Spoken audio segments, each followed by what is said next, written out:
సాయంకాల శుభములు మీరందరూ క్షేమమని తలుస్తూ మీ కొరకు ప్రార్థిస్తున్నాము. గత పాఠంలో ఆదికాండం 29వ అధ్యాయంలోని కొన్ని విషయాలను మనం లోతైనటువంటి అధ్యయనం చేస్తూ ఉన్నాము. గత పాఠంలో మనము యాకోబు లాబాను యొద్దకు పారిపోవడం, అక్కడ లాభాలను కలుసుకోవడం, అవన్నీ కూడా మనము కొన్ని విషయాలను మనము నేర్చుకోగలిగాము. ఈ దినం కూడా ఆల్మోస్ట్ మనము 14వ వచనం వరకు మనం నేర్చుకున్నాము. ఆ విషయాన్ని మరలా ఒకసారి జ్ఞాపకం చేసి, అప్పుడు లాభాలు నిజముగా ఉన్న ఎముకయు నా మాంసమునై ఉన్నాము అన్నాడు. అది ఎక్కడి నుంచి తీసుకోబడ్డదో మనం చూసాము. ఆదికాండం 2వ అధ్యాయంలో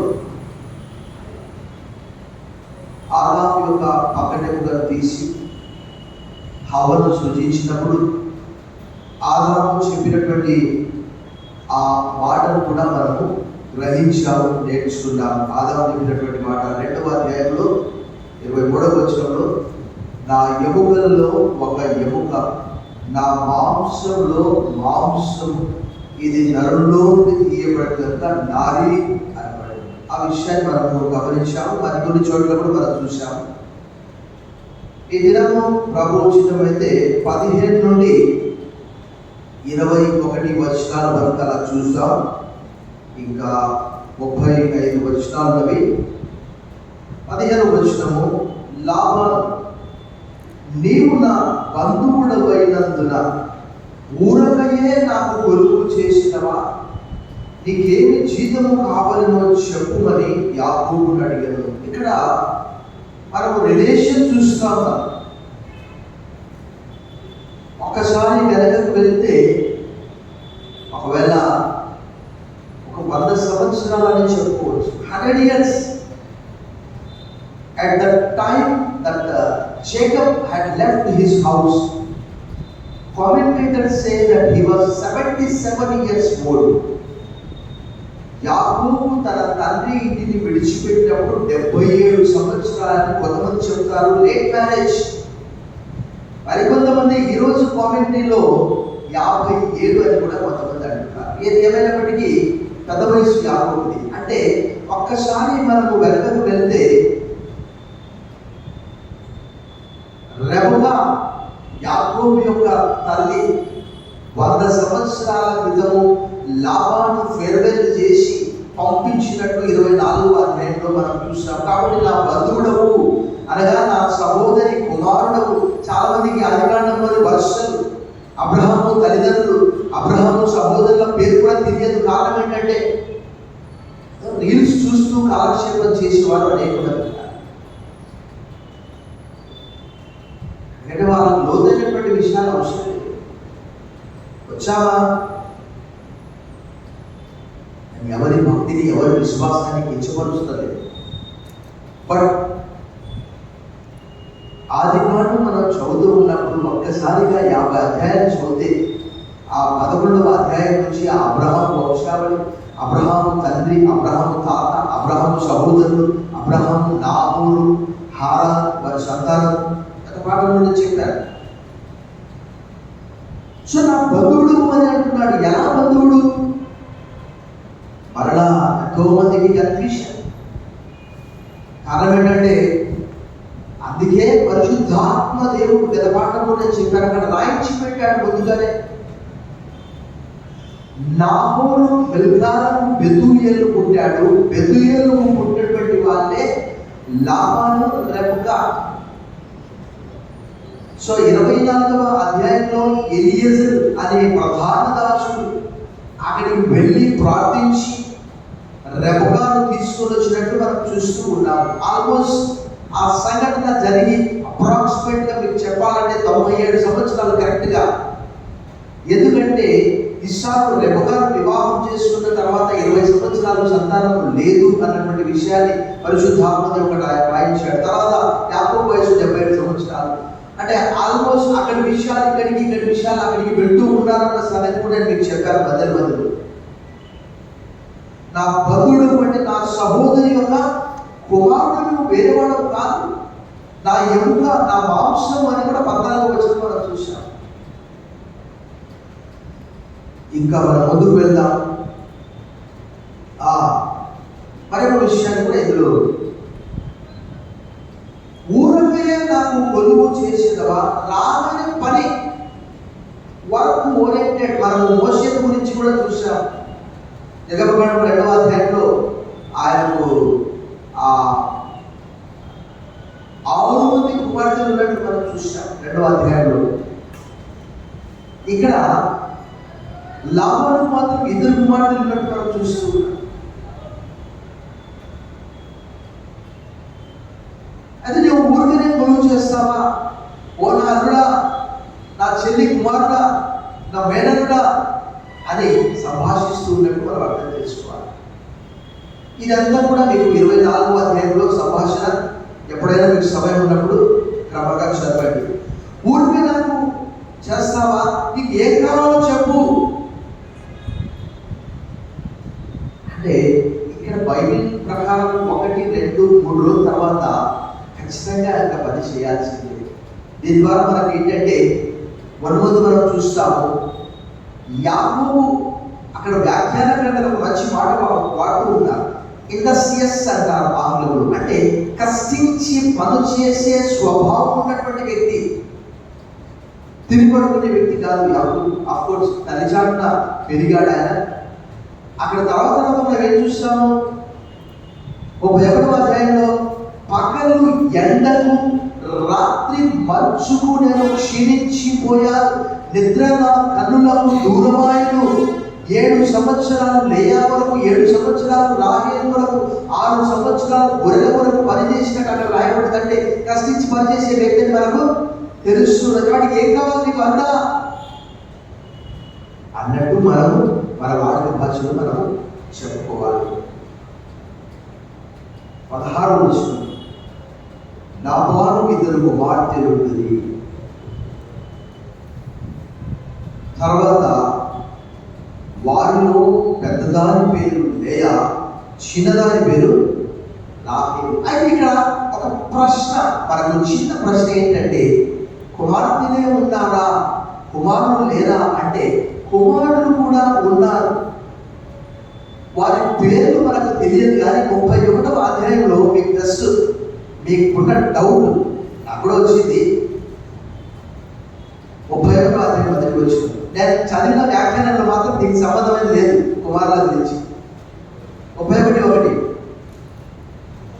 లాబాను కుమారులు మన తండ్రికి కలిగినది యావత్తును యాకోబు తీసుకొని మన తండ్రికి కలిగిన దాని వల్ల ఈ యావదాస్తి సంపాదించనని చెప్పుకునే మాటలు యాకోబు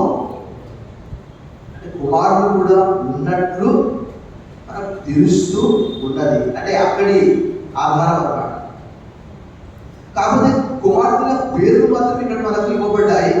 ఇక్కడ లేయాలో నుంచి మన ప్రభువు రానయ్యుంటున్నాడు.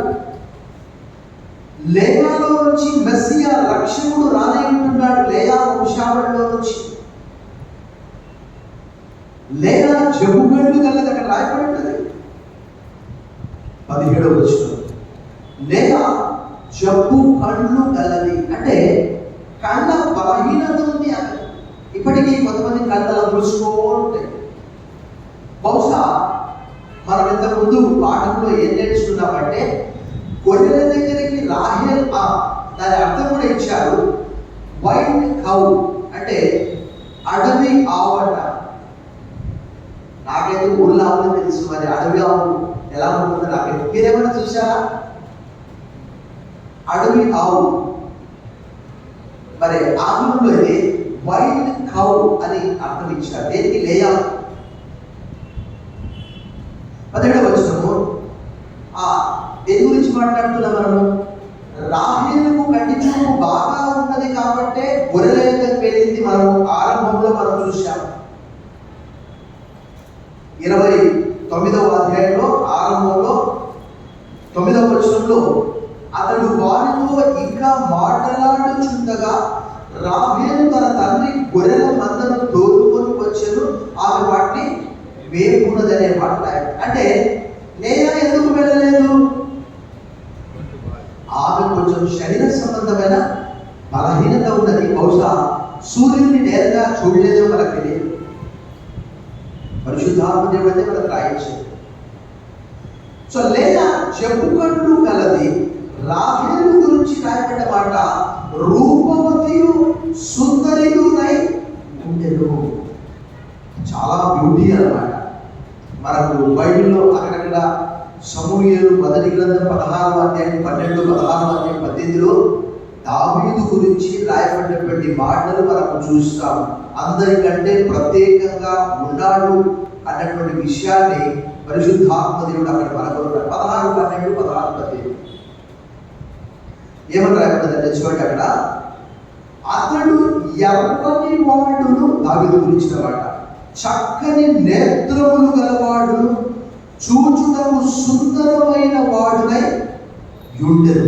అతడు రాగానే నేను కోరుకున్నవాడు ఇతడే అని ప్రభువు చెప్పినట్టు మనం చూస్తున్నాం. 10వ వచనము బేత్లెహేమీయుడైన యెషయి యొక్క కుమారులలో ఒకరిని చూచితిని, అతడు చమత్కారముగా వాయింపగలడు, అతడు బహుశూరుడును, యుద్ధశాలియు, మాట నేర్పరియు, రూపసీయునై. అంటే చాలా అందంగా ఉన్నాడు అని చెప్పడానికి ఆ మాటలన్నీ కూడా వివరించి రాశారు. 39వ అధ్యాయం 6వ వచనంలో కూడా యోసేపు కూడా ఎలాంటి వాడు అక్కడ రాయబడి ఒకసారి చూడండి. 39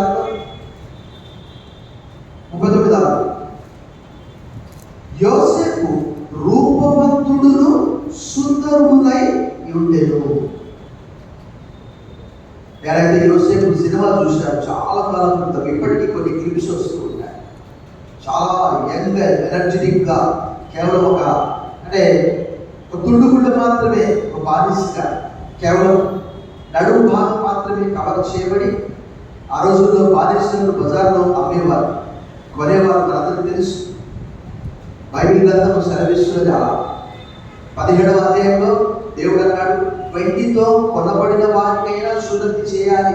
37వ అధ్యాయంలో యోసేపును 20 వెండి నాణ్యాలకు ఇష్మాయేలీయులకు అమ్మబడినట్టు కూడా మనము చూస్తున్నాం. 37వ అధ్యాయంలో 22వ వచనంలో మిద్యానీయులైన వరదకు ఆ మీదుగా వెళ్ళుచుండగా వాళ్ళ గుడ్లో నుండి యోసేపు పైకి తీసి ఆ ఇష్మాయేలీయులకు 20 తులముల వెండికి అతన్ని అమ్మివేశారని మాట్లాడారు. తర్వాత మన 10వ వచనం, యాకోబు రాహేలును ప్రేమించి నీ చిన్న కుమార్తె అయిన రాహేలు కోసం నీకు 7 సంవత్సరాలు కొలువు చేసింది. చూడండి, ఇక్కడ మనమైతే ఖచ్చితంగా తెలియదు, కానీ ఇప్పుడు ఏమంటున్నాం మనం? డౌరీ అంటున్నాం, కట్న కానుకలు అంటున్నాం. కానీ ఆదికాండం 24వ అధ్యాయంలో అబ్బాయి అంటే వరుడు వధువు కొరకు బంగారు, వెండి, వెలగల వస్త్రాలు తీసుకొని వెళ్ళినట్టు అక్కడ రాయబడింది. 24వ అధ్యాయం 53వ వచనంలో ఎలియజరు రెబెకా కొరకు, వారి తల్లి కొరకు, వారి కుటుంబం అందరి కొరకు ఆ విలువగలిగిన వెండి, బంగారు తీసుకొని వెళ్ళినట్టు మనం చూస్తున్నాం. మరి ఇక్కడ యాకోబు అంటున్నాడు, మనం ఆలోచన చేయాలి, వివాహం చేసుకోవడానికి తన దగ్గర ఏమీ లేదు. కాబట్టి ఏమంటున్నాడు? నేను 7 సంవత్సరాలు రాహేలు కోసం కొలువు చేస్తాను, జీతం చేస్తాను, ఊడిగం చేస్తాను. అప్పుడు 7 సంవత్సరాలు. కొన్నిసార్లు వివాహం కంటే ముందు కూడా స్త్రీ పురుషుల సంబంధాలు, సెక్సువల్ రిలేషన్ కూడా ఉండేదట. అది ధర్మశాస్త్రం కంటే ముందుగా అక్కడి సంస్కృతి కూడా. సో యాకోబు యొక్క వివాహం చేసుకోవడానికి కట్నకానుకలు ఏవి కూడా లేవు. ఉన్న పాట వడ్డీ చేతుల్లో చేతి కర్రతో వెళ్ళినట్టు మనకు బైబిల్ గ్రంథం తెలియజేస్తున్నది. కాబట్టి ఓ మై డియర్ మేనమామ, I do not have anything, నా దగ్గర అయితే ఏమీ లేదు, నేనైతే నీ దగ్గర పని చేస్తాను అని చెప్తూ ఉన్నాడు. ఇంకా మనం చూసాం 19వ వచనం, అందుకు లాబాను ఆమెను అన్యునికి ఇచ్చుట కంటే నీకు ఇచ్చుట లేదు, నా యొక్క ఉండమని చెప్పగా లాబాను మహాయుక్తిపరుడు, మోసం చేయడానికి ఇంకా రెడీగా ఉన్నాడు. చూడండి, ఎందుకంటే అక్కడ యాకోబు ఏం చేశాడు? తండ్రిని మోసం చేశాడు, అన్నను మోసం చేశాడు. ఒకసారి మనం 27వ అధ్యాయం చూసాం. 27వ అధ్యాయము 36వ వచనం, యాకోబు గురించి ఏశావు ఇలా మాట్లాడుతూ ఉన్నాడు. ఏశావు, యాకోబు అనే పేరు అతనికి సరిగానే చెందదు. అతడు నన్ను ఈ 2 మార్లు మోసపుచ్చాను, నా జ్యేష్ఠత్వం తీసుకొనను, ఇదిగో ఇప్పుడు వచ్చి నాకు రావలసిన దీవెనను తీసుకుని చెప్పి నా కొరకు మరి ఏ దీవెనయు మిగిల్చి ఉంచలేదా అని అడిగాడు. 20వ వచనం, 29వ వచనం, యాకోబు రాహేలు కోసం 7 సంవత్సరములు కొలువు చేశాడు.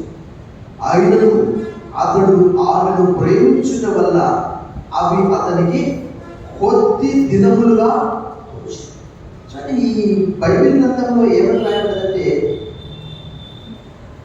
పేతురు రాసిన మొదటి పత్రిక 5:10, రోమా పత్రిక 8వ అధ్యాయం 28వ వచనంలో దేవుని ప్రేమించు వారికి అనగా తన సంకల్పం చొప్పున పిలువబడిన వారికి మేలు కలుగుటకై సమస్తము సమకూడి జరుగుచుండమని ఉంది.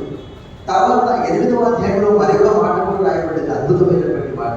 ఏంటి అంటే, మన ఎదుట ప్రత్యక్షము కాబోయే మహిమ ఎదుట ఇప్పటి కాలపు శ్రమలు ఎండదగినవి కావని ఎంచుచున్నాను అని అప్పుచున్నటువంటి పౌలు అదే రోమా పత్రిక 8వ అధ్యాయంలో 18వ వచనంలో ఆ మాట అంటున్నాడు. పేతురు గారు కూడా ఇలా తెలియజేస్తారు. ఏమని చెప్తారు? పేతురు రాసిన మొదటి పత్రిక 5:10లో, తన నిత్య మహిమకు క్రీస్తునందు మిమ్మల్ని పిలిచిన సర్వకృపానిధి దేవుడు కొంచెం కాలం మీరు శ్రమ పడిన పిమ్మట ఆయనే మిమ్మల్ని గురువుగా చేసి స్థిరపరిచి వదలగొచ్చు. సో ఇక్కడ 20 సంవత్సరాలు ఊడిగము చేయడానికి వచ్చాడు. దాని తర్వాత దేవుడు దీవెన ఉంటుంది. కష్టంగా ప్రతి మానవుడు, యోసేపు 11 సంవత్సరాలు కష్టపడ్డాడు. యాకోబు మనం ముందు చూస్తాం ఎలాంటి ఊడిగం చేశాడు. ఒకసారి మనం 31వ అధ్యాయం 40-41 వచనాలు చూసాం. 31వ అధ్యాయం 40-41, 31 అన్నప్పుడు పుస్తకం పేరు చెప్పకపోతే ఆదికాండం అని తలచాలి. పగటి ఎండకును రాత్రి మంచుకును నేను క్షీణించిపోతుంది, నిద్ర నా కనులకు దూరమాయను.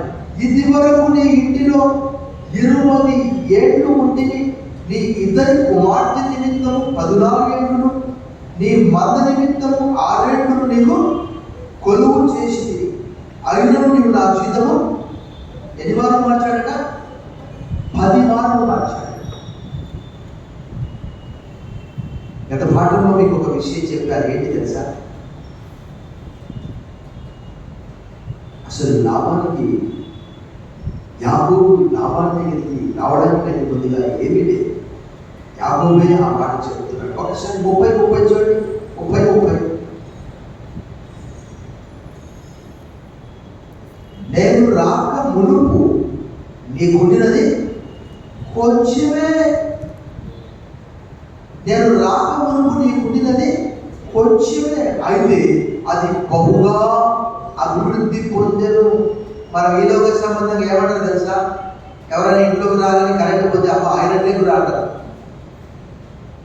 ఏం లేకుండా ఐరన్ లేకుండా. ఎందుకంటే ఈ సినిమాలకు వెళ్ళి చూసేవాడిని ఒక ఆయన మండపంలో రాగానే పెళ్లి పెటాకులు అయిపోతుంది. ఇది అలా కాదు, ఆయన అడుగు పెట్టాడు అంతే. ఇంకా దేవుని యొక్క ఆశీర్వాదం. నేను పాదం పెట్టిన చోటెల్లా యెహోవా నిన్ను ఐరన్ లెగ్ కాదు, గోల్డెన్ లెగ్ కాదు. చాలా మంది ఇప్పటికి కూడా ఏంటి అంటే నమ్ముతారు లేదు కానీ శకునాలు చూడడం, శుక్రవారం అయితే మనీ ఇవ్వకపోవడం, మంగళవారం ప్రార్థనలు పెట్టుకోకపోవడం, రకరకాలుగా ఎంత విచారకరం కదా. నీకు అనారోగ్యం అయితే మంచి రోజు చూసుకొని వెళ్ళు, అంతవరకు చచ్చిపోతావు. నీ ప్రేయర్ మీటింగ్ కూడా అయిపోతుంది. సెకండ్లు ఆలస్యం చేసిన గుండె సంబంధమైన బలహీనత. ఒక సహోదరుడు డ్యూటీకి వెళ్తున్నాడు, ఇక్కడే ఆర్డర్ విడిచి కింద గుండె సంబంధమైన బలహీనత వచ్చింది. వెంటనే ఇంటికి వెళ్ళి వారి కుమారుడు తీసుకొని హాస్పిటల్కి వెళ్ళాడు. బతికాడు. ఇప్పటికీ దాదాపుగా 4 సంవత్సరాలు 5 సంవత్సరాలు చెప్తున్నాను. సో ఇక్కడ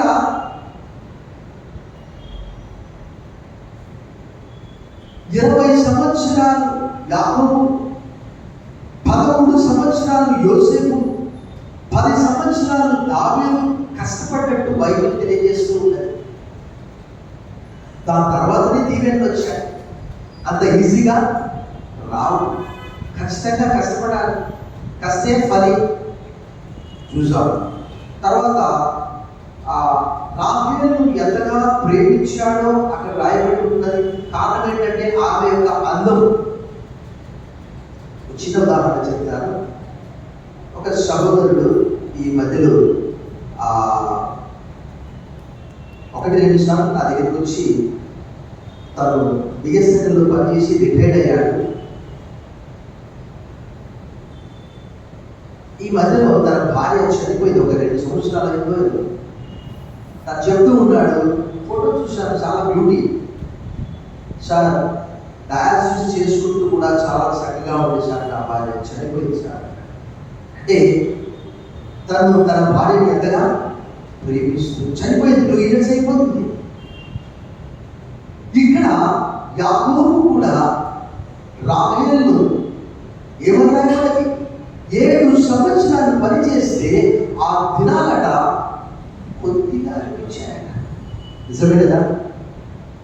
ప్రేమిస్తే సంవత్సరాలు నెలలు రోజులుగా, రోజులు గంటలుగా, గంటలు నిమిషాలలాగా, నిమిషాలు సెకండ్లలాగా కరిగిపోతాయి. కానీ అదే ఇష్టం లేకపోతే బైబిల్ గ్రంథం కూడా తెలియజేస్తున్నది కదా, ఆ రోజు 3 సమ్మతింపకుండా 2 కూడి నడుపుదా. Two walk together unless they have made an appointment. ఇష్టం లేకపోతే ఏ భర్త అయినా భార్యతో సంసారం చేస్తాడండి దీర్ఘకాలం. ఈ రోజుల్లో ఏం చేస్తున్నారంటే నెమ్మదిగా భార్యకు కానీ భర్తకు కానీ విడాకుల నోటీసు పంపిస్తున్నారు. ఏమన్నా సైలెంట్గానే ఉంటారు. బట్ ఇక్కడ యాకోబు రాహేలు కోసం 7 సంవత్సరాలు కొలువు చేశాడు. ఆయనను అతడు ఆమెను ప్రేమించడం వలన అవి అతనికి కొద్ది దినములుగా వచ్చు. 21వ వచనం. మన సమయం తక్కువగా ఉంది. తర్వాత యాకోబు, నా దినములు సంపూర్ణమైనవి కనుక నేను నా భార్యతో పోనట్లు ఆమె నాకిమ్మని లాబాను అడగగా. సో ఇక్కడ ట్విస్ట్ అన్నమాట. కొత్త నేర్చుకుందాము.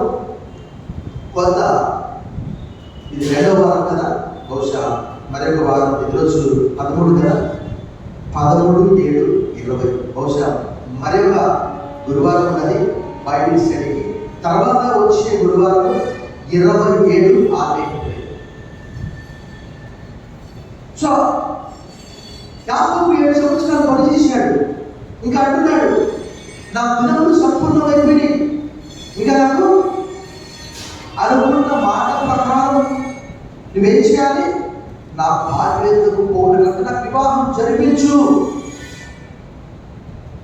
సరే, అక్కడ కొంత స్టార్ట్ చేసి లాబాను ఆ స్థలంలో ఉన్న మనుషులందరినీ పోగు చేసి విందు చేయించి, ఆ రోజుల్లో బైబిల్లో రాయబడ్డది, అబ్రహాము కూడా ఇస్సాకు పాలు విడిచిన దినవంతుడు గొప్ప విందు చేసినని 21వ అధ్యాయం 2వ వచనంలో రాయబడ్డది.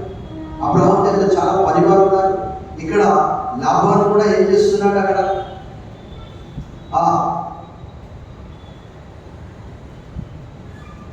రాహేలుకు బదులుగా ఎవరిని ఇస్తున్నాడు?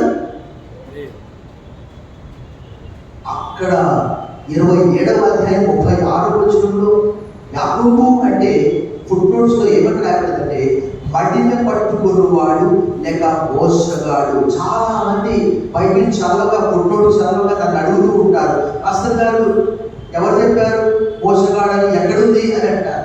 బైబిల్ చదివితే కదా, బైబిల్ చదివితే కదా నీకు అక్కడ కనిపించేది. ఫుట్నోట్స్ అంటే కాదుగా చూసుకునే కింద ఉంటుంది. అక్కడ తండ్రిని, అక్కడ సహోదరుని మోసం చేశాడు. 25వ అధ్యాయంలో ఒకసారి, 27వ అధ్యాయంలో ఒకసారి, 25లో జ్యేష్ఠత్వం కొరకు, 27లో దీవెనల కొరకు మోసం చేసినందుకు రాహేలుకు బదులుగా లేయాను ఇచ్చాడు. 19వ వచనం, నాడు 19, 23వ వచనం, రాత్రి వేళ తన కుమార్తె అయిన లేయాను అతని యొద్దకు తీసుకొని పోగా యాకోబు ఆమెను కూడాను. మరియు లాబాను తన దాసి అయిన జిల్పాను తన కుమార్తె అయిన లేయాకు దాసిగా ఇచ్చాడు. ఆ రోజుల్లో ఈ మాట చెప్పాను ముగించుకుంటా. ఆ రోజుల్లో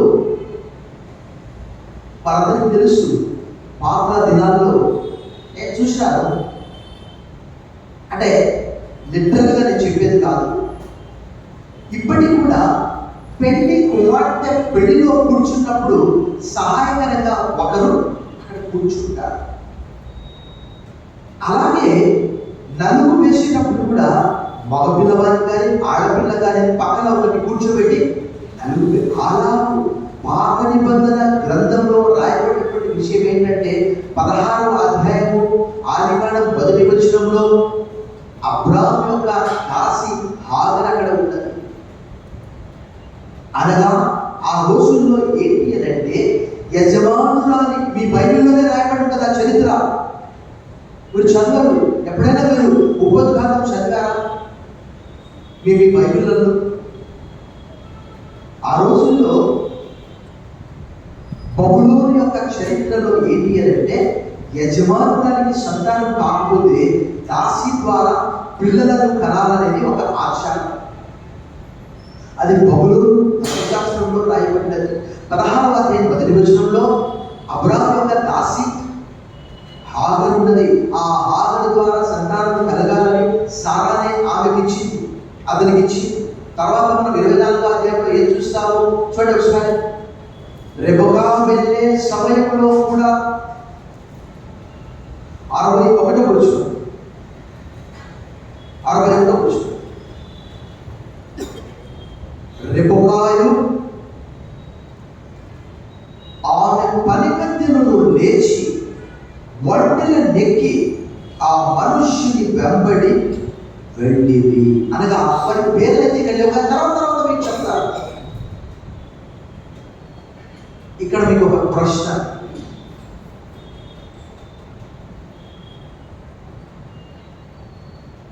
రెబెకాను కేర్ తీసుకున్నటువంటి ఆ పేరేంటి? లేక దాది, రెబెకా దాది. వెనక నుంచి పురుషులు, సహోదరులు, సహోదరులు, మీరు వారమంతా కష్టపడ్డా కష్టం. ఇప్పుడు నేను సడన్గా వచ్చింది, ఎప్పుడైనా విన్నారా? చెప్పరా? వచ్చేవాళ్ళని చెప్పరా? చదవండి బాగా. ఆమె పేరు దెబోరా, రెబెకా దాది. మీకు ఆ పేరు, ఆ రెఫరెన్స్ కూడా నేను మీకు చూపిస్తాను.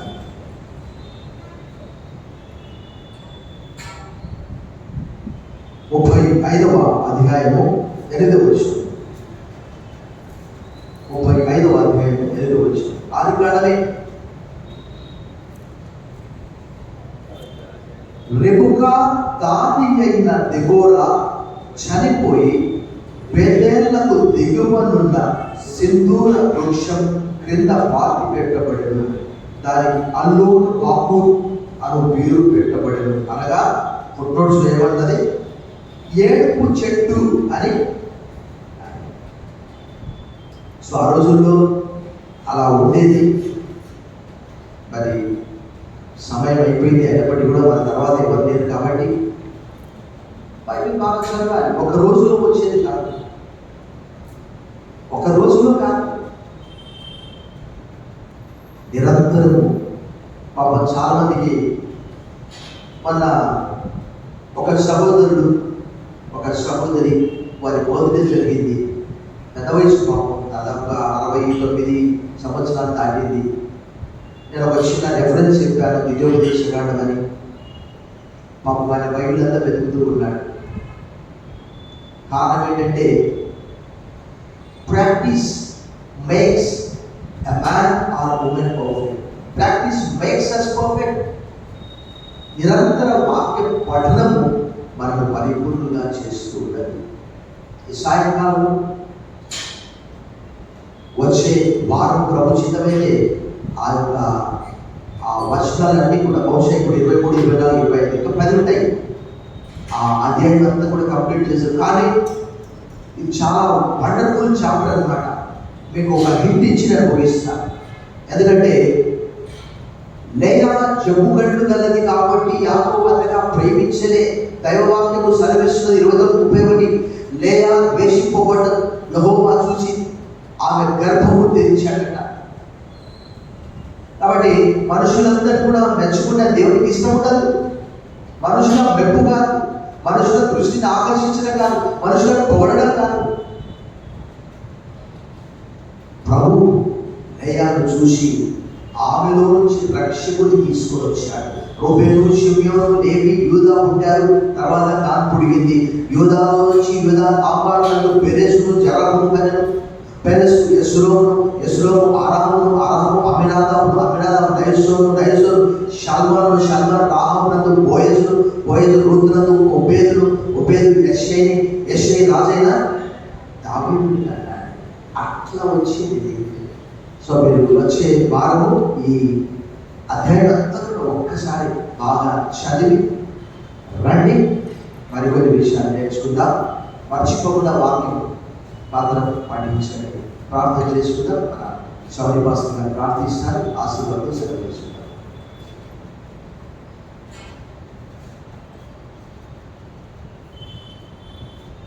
కలిగిన మా గొప్ప తండ్రి, పరిశుద్ధుడా మీ స్తోత్రాలు చెల్లిస్తున్నాము. మాస్టర్